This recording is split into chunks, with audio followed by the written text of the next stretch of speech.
Atiku Abubakar, jealous of Tinubu inflicting pain on Nigerians? Hell no. Well, first, he said that wickedness, not in high places, but wickedness, perhaps in high places, is an exclusive reserve of T-Pain. Do you think that wickedness is exclusively reserved for T-Pain?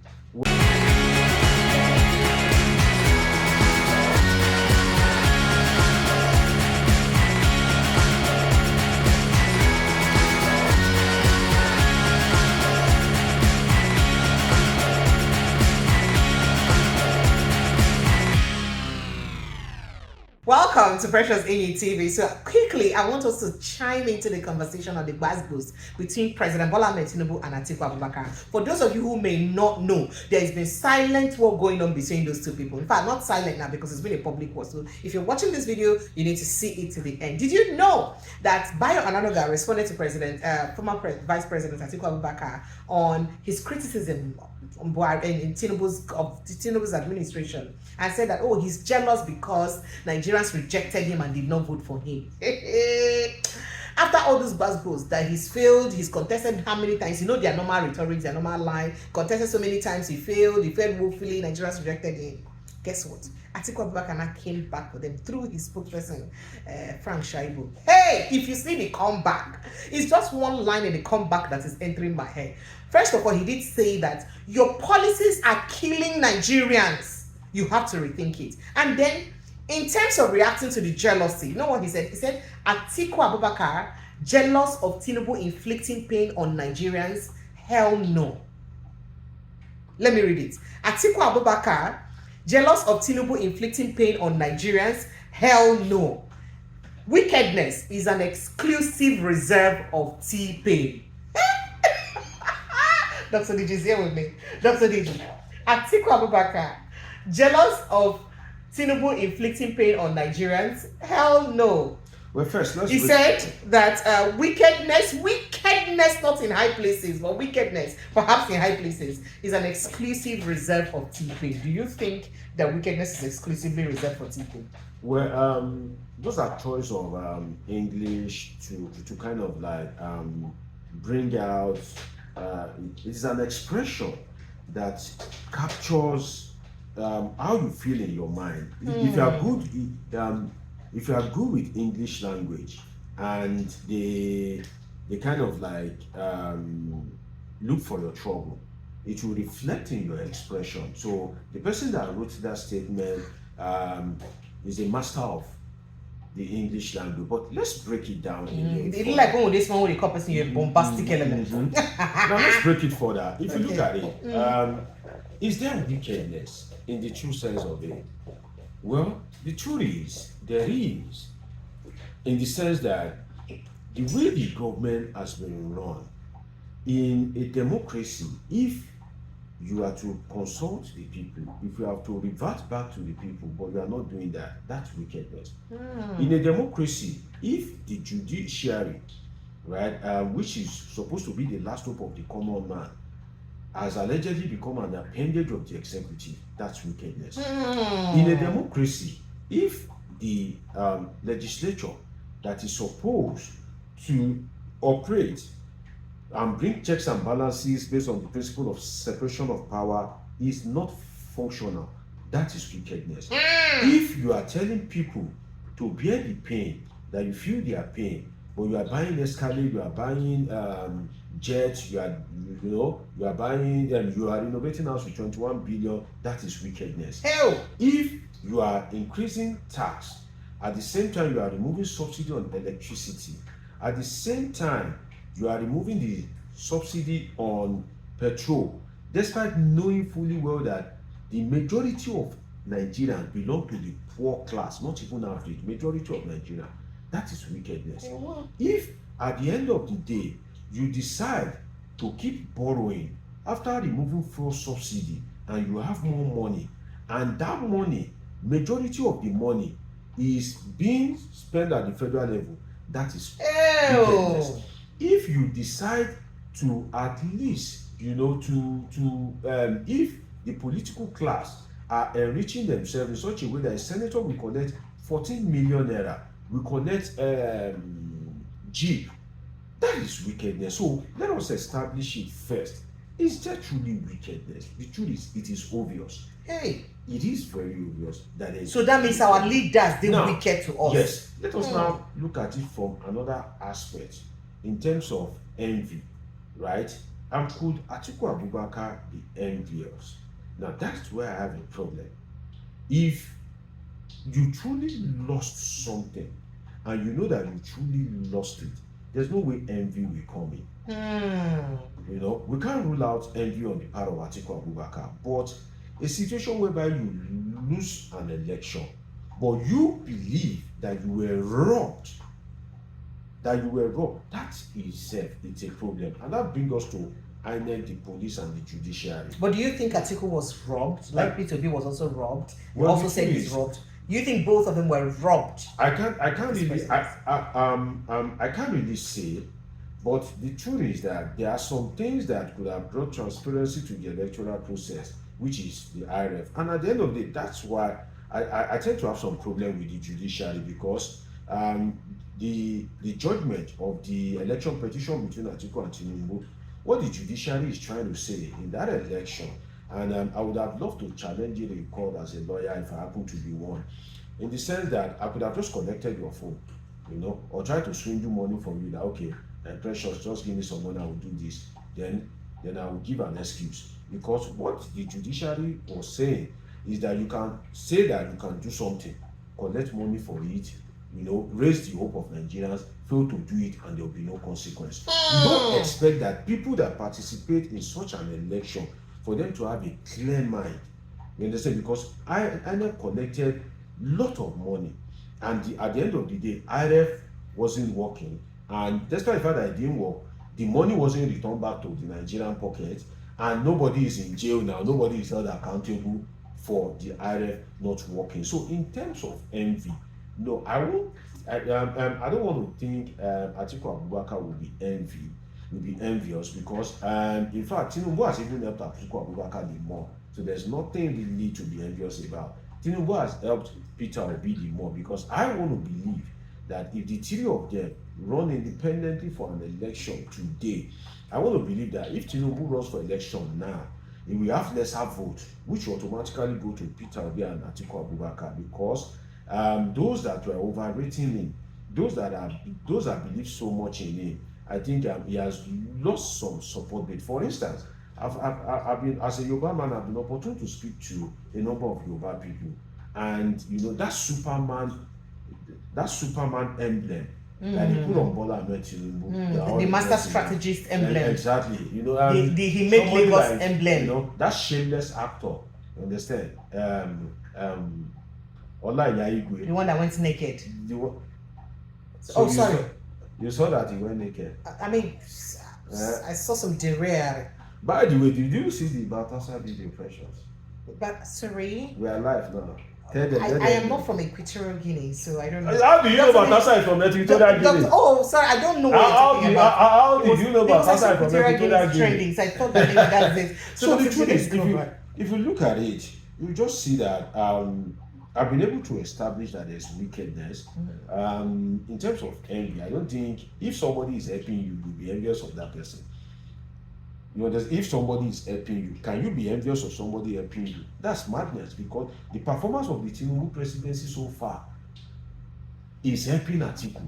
It's helping Peter Obi. How is it helping them? In the sense that it's abysmal performance. It is helping them. So it's proving them right, that they were right to have better choices. Ourselves. And I believe that, you know, people that are watching me can drop their comment in the comment section.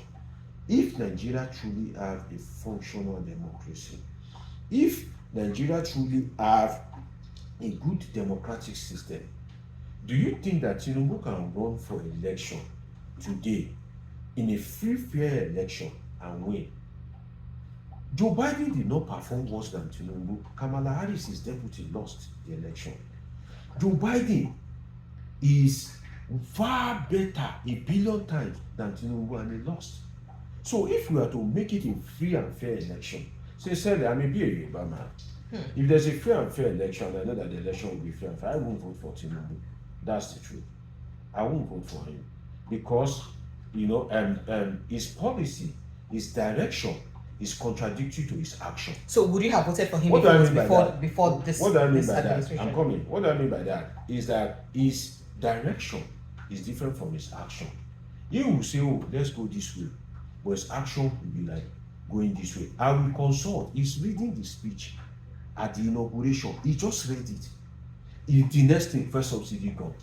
So and I don't know. See, we have a lot of disoriented citizens because there's a lot of policy flip flops here and there that it is so evident. But then, no matter how bad the government is, it will still have its own supporter, because to some people ethnicity is more important to them than anything as regards performance. But the truth is, we all go to the same market, we all do things. If you want to buy something now, they'll collect the money from you, or else they will label you a thief.